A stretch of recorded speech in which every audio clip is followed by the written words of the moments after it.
રાજકોટના કોઠારિયા ચોકડી પાસે રહેતા સુરેશ અર્જણભાઈ ખાટરિયા ઉંમર વર્ષ 41 માનસિક બીમારીથી કંટાળી ગોંડલ તાલુકાના રીબડા ગામ પાસે ટ્રેન નીચે ઝંપલાવી મોત મીઠું કરી લેતા તાલુકા પોલીસે ઘટના સ્થળે દોડી જઈ તપાસ હાથ ધરી હતી।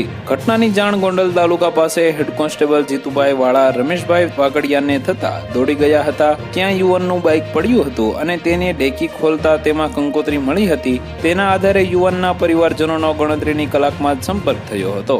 પોલીસ સૂત્રોએ વધુમાં જણાવ્યું હતું કે સુરેશભાઈ ખાટરિયા ગોંડલ જવાનું કહી ઘરેથી નીકળ્યા હતા। બાદમાં તેમનો સંપર્ક ન થતા પરિવારજનો ચિંતામાં મુકાયા હતા અને તેમની શોધ શરૂ કરી હતી।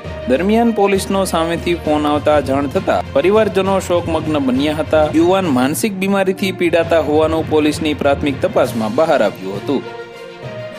તો વધુ માહિતી મેળવવા માટે ચેનલ સાથે જોડાયેલા રહો। વિડીયો પસંદ આવે તો લાઈક કરી દેજો। ચેનલમાં નવા છો તો સબસ્ક્રાઇબ કરી દેજો।